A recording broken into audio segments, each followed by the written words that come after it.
Assalamualaikum warahmatullahi wabarakatuh. Dengan nama Allah yang Maha Pengasih, Maha Penyayang. Media sosial udah jadi bagian dari hidup kita.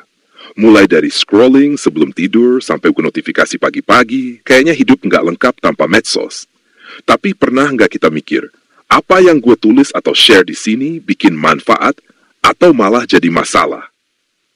Dalam Islam, semua tindakan kita harus dipikirin dulu, termasuk yang kita tulis di medsos.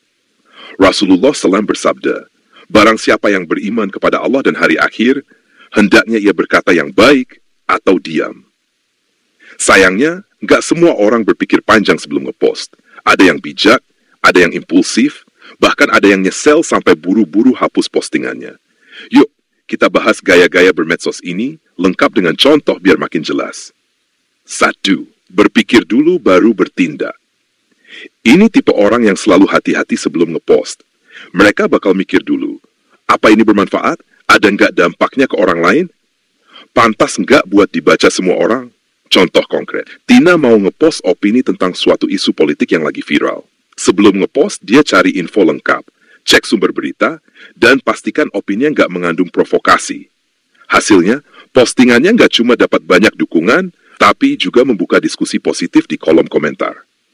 Pelajaran, berpikir sebelum ngepost bisa bikin kita dihormati dan dipercaya. 2. Bertindak sambil berpikir. Orang tipe ini sering spontan, tapi sambil jalan mereka evaluasi.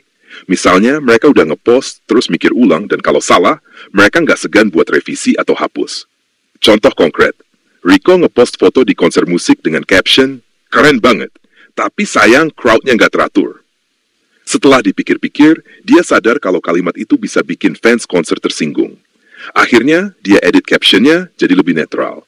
Konsernya keren, semoga acara berikutnya makin rapi. Pelajaran spontan nggak masalah asal kita siap evaluasi dan mau memperbaiki kalau ada salah. Bertindak dulu baru berpikir. Tipe ini cenderung impulsif. Mereka asal ketik atau share tanpa pikir panjang, terus nyesel kemudian. Contoh konkret, Sarah lihat berita tentang selebriti yang kontroversial dan langsung share tanpa cek kebenarannya. Beberapa jam kemudian, dia sadar kalau berita itu hoax. Sarah buru-buru hapus postingannya, tapi beberapa temannya udah terlanjur percaya dan menyebarkan ulang.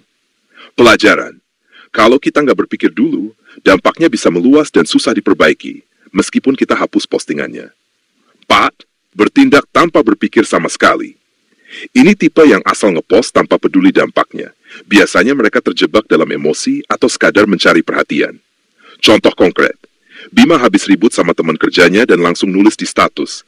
Kerja sama orang toksik emang bikin pusing. Tanpa sadar, teman yang dia maksud baca status itu dan merasa tersinggung. Akhirnya, hubungan kerja mereka jadi makin buruk. Pelajaran, ngepost tanpa mikir bisa merusak hubungan, bahkan menghancurkan reputasi kita sendiri. Etika bermedia sosial, jadilah pengguna yang bijak. 1. Think before you post. Selalu tanyakan ke diri sendiri, apa yang mau gue sampaikan ini bermanfaat?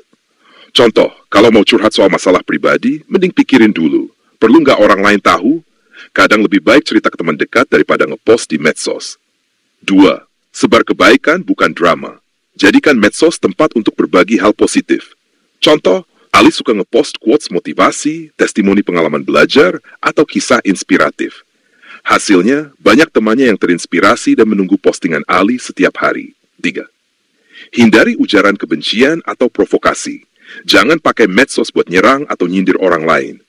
Contoh, saat ada perbedaan pendapat, Maya memilih untuk diskusi lewat DM daripada mempermalukan lawan bicaranya di komentar publik. Jangan overshare. Privasi itu penting. Contoh, Dina baru punya bayi dan sering upload foto anaknya. Tapi dia berhati-hati nggak memposting lokasi rumah atau detail pribadi keluarganya untuk alasan keamanan. Saring sebelum sharing. Jangan asal nge-share berita. Pastikan informasi yang kita sebar benar dan bermanfaat. Contoh, sebelum share berita bencana, you dicek dulu ke website resmi pemerintah dan memastikan informasinya valid. 6. Ingat Allah selalu mengawasi. Apa yang kita tulis sama aja kayak ucapan. Malaikat mencatat semuanya. Contoh, sebelum ngepost, Zaki selalu niatkan bahwa apa yang dia tulis harus jadi amal baik, bukan malah menambah dosa. Kesimpulan, Bermedia sosial itu ibarat pedang bermata dua. Bisa jadi alat yang bikin hidup lebih baik atau malah sebaliknya. Bijaklah dalam bertindak, karena apa yang kita tulis di dunia maya mencerminkan siapa kita. Rekomendasi: jadikan medsos sebagai tempat berbagi inspirasi dan manfaat. Hindari posting saat lagi emosi. Tunggu sampai pikiran lebih jernih. Pelajari literasi digital biar nggak gampang percaya hoax. Selalu evaluasi diri dan belajar dari kesalahan. Penutup, media sosial itu alat yang netral. Tapi bagaimana kita menggunakannya yang menentukan apakah itu jadi berkah atau beban. Mari jadikan setiap postingan kita bernilai positif, membawa manfaat untuk diri sendiri dan orang lain.